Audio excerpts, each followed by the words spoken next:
بسم اللہ الرحمن الرحیم۔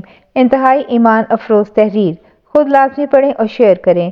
حضور نبی کریم صلی اللہ علیہ وسلم نے متعدد نکاح کیوں کیے؟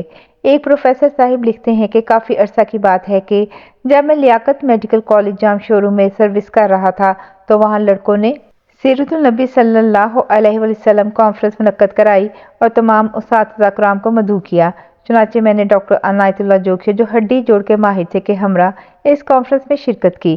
اس نشست میں اسلامیات کے ایک لیکچرار نے حضور اقدس صلی اللہ علیہ وسلم کی پرائیویٹ زندگی پر مفصل بیان کیا اور آپ کی ایک ایک شادی کی تفصیل بتائی کہ یہ شادی کیوں کی اور اس سے امت کو کیا فائدہ ہوا۔ یہ بیان اتنا مؤثر تھا کہ حاضرین مجلس نے اس کو بہت سراہا۔ کانفرنس کے اختتام پر ہم دونوں جب جام شورو سے حیدرآباد بذریعہ کار آ رہے تھے تو ڈاکٹر عنایت اللہ جوکھی نے عجیب بات کی۔ اس نے کہا کہ آج رات میں دوبارہ مسلمان ہوا ہوں۔ میں نے تفصیل پوچھی تو انہوں نے بتایا کہ 8 سال قبل جب وہ FRCS کے لیے انگلستان گئے تو کراچی سے انگلستان کا سفر کافی لمبا تھا۔ ہوائی جہاز میں ایک ایئر ہوسٹس میرے ساتھ آ کر بیٹھ گئیں۔ ایک دوسرے کے حالات سے آگاہی کے بعد اس عورت نے مجھ سے پوچھا کہ تمہارا مذہب کیا ہے؟ میں نے بتایا اسلام۔ ہمارے نبی صلی اللہ علیہ وسلم کا نام پوچھا۔ میں نے حضرت محمد صلی اللہ علیہ وسلم بتایا۔ پھر اس لڑکی نے سوال کیا کہ کیا تم کو معلوم ہے کہ تمہارے نبی صلی اللہ علیہ وسلم نے 11 شادیاں کی تھیں؟ میں نے لا علمی ظاہر کی تو اس لڑکی نے کہا یہ بات حق اور سچ ہے۔ اس کے بعد اس لڑکی نے حضور صلی اللہ علیہ وسلم کے بارے میں معاذاللہ نفسانی خواہشات کے غلبے کے علاوہ 2-3 دیگر الزامات لگائے، جس کے سننے کے بعد میرے دل میں نعوذ باللہ حضور صلی اللہ علیہ وسلم کے بارے میں نفرت پیدا ہو گئی، اور جب میں لندن کے ہوائی اڈے پر اترا تو میں مسلمان نہیں تھا۔ 8 سال انگلستان میں قیام کے دوران میں کسی مسلمان کو نہیں ملتا تھا، حتیٰ کہ عید کی نماز تک میں نے ترک کر دی۔ اتوار کو میں گرجوں میں جاتا اور وہاں کے مسلمان مجھے عیسائی کہتے تھے۔ جب میں 8 سال بعد واپس پاکستان آیا تو ہڈی جوڑ کا ماہر بن کر لیاقت میڈیکل کالج میں کام شروع کیا۔ یہاں بھی میری وہی عادت رہی۔ آج رات اس لیکچرار کا بیان سن کر میرا دل صاف ہو گیا اور میں نے پھر سے کلمہ پڑھا ہے۔ غور کیجئے، ایک عورت کے چند کلمات نے مسلمان کو کتنا گمراہ کیا، اور اگر آج ڈاکٹر عنایت اللہ کا یہ بیان نہ سنتا تو پتہ نہیں میرا کیا بنتا۔ اس کی وجہ ہم مسلمانوں کی کم علمی ہے۔ ہم حضور صلی اللہ علیہ وسلم کی زندگی کے متعلق نہ پڑھتے ہیں اور نہ جاننے کی کوشش کرتے ہیں۔ کئی میٹنگز میں جب کوئی ایسی بات کرتا ہے تو مسلمان کوئی جواب نہیں دیتے، ٹال دیتے ہیں، جس سے اعتراض کرنے والوں کے حوصلے بلند ہو جاتے ہیں۔ اس لیے بہت اہم ہے کہ ہم اس موضوع کا مطالعہ کریں اور موقع پر حقیقت لوگوں کو بتائیں۔ میں ایک دفعہ بہاولپور سے ملتان بذریعہ بس سفر کر رہا تھا کہ ایک آدمی لوگوں کو حضور صلی اللہ علیہ وسلم کی شادیوں کے بارے میں گمراہ کر رہا تھا۔ میں نے اس سے بات شروع کی تو وہ چپ ہو گیا اور باقی لوگ بھی ادھر ادھر ہو گئے۔ لوگوں نے حضور صلی اللہ علیہ وسلم کی عزت و ناموس کی خاطر جانیں قربان کی ہیں۔ کیا ہمارے پاس اتنا وقت نہیں کہ ہم اس موضوع کے چیدہ چیدہ نکات کو یاد کر لیں اور موقع پر لوگوں کو بتائیں؟ اس بات کا احساس مجھے ایک دوست ڈاکٹر نے دلایا جو انگلستان میں ہوتے ہیں اور یہاں ایک جماعت کے ساتھ آئے تھے۔ انگلستان میں ڈاکٹر صاحب کے کافی دوست دوسرے مذاہب سے تعلق رکھتے تھے۔ وہ ان کو اس موضوع پر صحیح معلومات فراہم کرتے رہتے ہیں۔ انہوں نے چیدہ چیدہ نکات بتائے جو میں پیش خدمت کر رہا ہوں۔ اتوار کے دن ڈاکٹر صاحب اپنے دوستوں کے ذریعے گرجا گھر چلے جاتے ہیں۔ وہاں اپنا تعارف اور نبی کریم صلی اللہ علیہ وسلم کا تعارف کراتے ہیں۔ عیسائی لوگ خاص کر مستورات آپ کی شادیوں پر اعتراض کرتی ہیں۔ ڈاکٹر صاحب جو جوابات دیتے وہ مندرجہ ذیل ہیں۔ میرے پیارے نبی صلی اللہ علیہ وسلم نے عالم شباب میں 25 سال کی عمر میں ایک سن رسیدہ بیوہ خاتون حضرت ختیجہ رضی اللہ تعالی عنہا سے شادی کی۔ حضرت ختیجہ رضی اللہ تعالی عنہا کی عمر 40 سال تھی اور جب تک حضرت ختیجہ رضی اللہ تعالی عنہا زندہ رہیں آپ نے دوسری شادی نہیں کی۔ 50 سال کی عمر تک آپ نے ایک بیوی پر قناعت کیا۔ اگر کسی شخص میں نفسانی خواہشات کا غلبہ ہو تو وہ عالم شباب کے 25 سال ایک بیوہ خاتون کے ساتھ گزارنے پر اکتفا نہیں کرتا۔ حضرت ختیجہ رضی اللہ تعالی عنہا کی وفات کے بعد مختلف وجوہات کی بنا پر آپ صلی اللہ علیہ وسلم نے نکاح کیے۔ پھر اسی مجمع سے ڈاکٹر صاحب نے سوال پوچھا کہ یہاں بہت سے نوجوان بیٹھے ہیں، آپ میں سے کون جوان ہے جو 40 سال کی بیوہ سے شادی کرے گا؟ سب خاموش رہے۔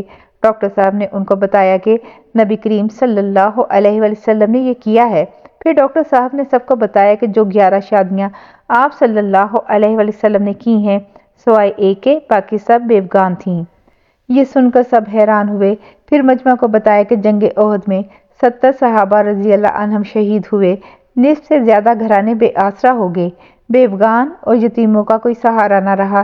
اس مسئلہ کو حل کرنے کے لیے نبی کریم صلی اللہ علیہ وسلم نے اپنے صحابہ رضی اللہ عنہم کو بیوگان سے شادی کرنے کو کہا۔ لوگوں کو ترغیب دینے کے لیے آپ صلی اللہ علیہ وسلم نے حضرت سودا رضی اللہ تعالی عنہا، حضرت ام سلمہ رضی اللہ تعالی عنہا اور حضرت زینب بنت خزیمہ رضی اللہ تعالی عنہا سے مختلف اوقات میں نکاح کیے۔ آپ کی دیکھا دیکھی صحابہ کرام رضی اللہ عنہم نے بیوگان سے شادیاں کیں، جس کی وجہ سے بے آسرا خواتین کے گھر آباد ہو گئے۔ عربوں میں کثرت ازواج کا رواج تھا۔ دوسرے، شادی کے ذریعے قبائل کو قریب لانا اور اسلام کے فروغ کا مقصد آپ صلی اللہ علیہ وسلم کے پیش نظر تھا۔ ڈاکٹر صاحب نے بتایا کہ عربوں میں دستور تھا کہ جو شخص ان کا داماد بن جاتا اس کے خلاف جنگ کرنا اپنی عزت کے خلاف سمجھتے۔ ابو سفیان رضی اللہ عنہ اسلام لانے سے پہلے حضور صلی اللہ علیہ وسلم کے شدید ترین مخالف تھے، مگر جب ان کی بیٹی ام حبیبہ رضی اللہ عنہا سے حضور صلی اللہ علیہ وسلم کا نکاح ہوا تو یہ دشمنی کم ہو گئی۔ ہوا یہ کہ ام حبیبہ رضی اللہ عنہا شروع میں مسلمان ہو کر اپنے مسلمان شوہر کے ساتھ حبشہ ہجرت کر گئیں۔ وہاں ان کا خامند نصرانی ہو گیا۔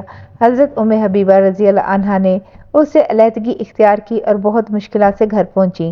حضور صلی اللہ علیہ وسلم نے ان کی دلجوئی فرمائی اور بادشاہ حبشہ کے ذریعے ان سے نکاح کیا۔ حضرت جویریہ رضی اللہ عنہا کا والد قبیلہ مسلک کا سردار تھا۔ یہ قبیلہ مکہ مکرمہ اور مدینہ منورہ کے درمیان رہتا تھا۔ حضور صلی اللہ علیہ وسلم نے اس قبیلہ سے جہاد کیا، ان کا سردار مارا گیا۔ حضرت جویریہ رضی اللہ عنہا قید ہو کر ایک صحابی رضی اللہ عنہ کے حصہ میں آئیں۔ صحابہ کرام رضی اللہ عنہم نے مشورہ کر کے سردار کی بیٹی کا نکاح حضور صلی اللہ علیہ وسلم سے کر دیا اور اس نکاح کی برکت سے اس قبیلہ کے 100 گھرانے آزاد ہوئے اور سب مسلمان ہو گئے۔ خیبر کی لڑائی میں یہودی سردار کی بیٹی حضرت صفیہ رضی اللہ عنہا قید ہو کر ایک صحابی رضی اللہ عنہ کے حصہ میں آئیں۔ صحابہ کرام رضی اللہ عنہم نے مشورے سے ان کا نکاح حضور اکرم صلی اللہ علیہ وسلم سے کرا دیا۔ اسی طرح میمونہ رضی اللہ عنہا سے نکاح کی وجہ سے نجد کے علاقہ میں اسلام پھیلا۔ ان شادیوں کا مقصد یہ بھی تھا کہ لوگ حضور صلی اللہ علیہ وسلم کے قریب آ سکیں، اخلاق نبی کا مشاہدہ کر سکیں تاکہ انہیں راہ ہدایت نصیب ہو۔ حضرت ماریہ رضی اللہ عنہا سے نکاح بھی اسی سلسلہ کی کڑی تھا۔ آپ پہلے مسیحی تھی اور ان کا تعلق ایک شاہی خاندان سے تھا۔ ان کو بازنطینی بادشاہ شاہ مقوقس نے بطور ہدیہ کے آپ صلی اللہ علیہ وسلم کی خدمت اقدس میں بھیجا تھا۔ حضرت زینب بنت جحش رضی اللہ عنہا سے نکاح متبنی کی رسم توڑنے کے لیے تھا۔ حضرت زید رضی اللہ عنہ حضور صلی اللہ علیہ وسلم کے متبنی منہ بولے بیٹے کہلائے تھے۔ ان کا نکاح حضرت زینب بنت جحش رضی اللہ عنہا سے ہوا۔ مناسبت نہ ہونے پر حضرت زید رضی اللہ عنہ نے انہیں طلاق دے دی تو حضور صلی اللہ علیہ وسلم نے نکاح کر لیا اور ثابت کر دیا کہ متبنی ہرگز حقیقی بیٹے کے ذیل میں نہیں آتا۔ اپنا کلام جاری رکھتے ہوئے ڈاکٹر صاحب نے بتایا کہ علوم اسلامیہ کا سرچشمہ قرآن پاک اور حضور اقدس صلی اللہ علیہ وسلم کی سیرت پاک ہے۔ آپ صلی اللہ علیہ وسلم کی سیرت پاک کا ہر ایک پہلو محفوظ کرنے کے لیے مردوں میں خاص کر اصحاب صفا رضی اللہ عنہم نے بڑھ چڑھ کر حصہ لیا۔ عورتوں میں اس کام کے لیے ایک جماعت کی ضرورت تھی۔ ایک صحابیہ سے کام کرنا مشکل تھا۔ اس کام کی تکمیل کے لیے آپ صلی اللہ علیہ وسلم نے کئی نکاح کیے۔ آپ نے حکماً ازواج مطہرات رضی اللہ عنہن کو ارشاد فرمایا تھا کہ ہر اس بات کو نوٹ کریں جو رات کے اندھیرے میں دیکھیں۔ حضرت عائشہ رضی اللہ عنہا جو بہت ذہین، زیرک اور فہیم تھی، حضور صلی اللہ علیہ وسلم نے نسوانی احکام و مسائل کے متعلق آپ کو خاص طور پر تعلیم دی۔ حضور اقدس صلی اللہ علیہ وسلم کے وفات کے بعد حضرت عائشہ رضی اللہ عنہا 48 سال تک زندہ رہیں اور 2210 احادیث آپ رضی اللہ عنہا سے مروی ہیں۔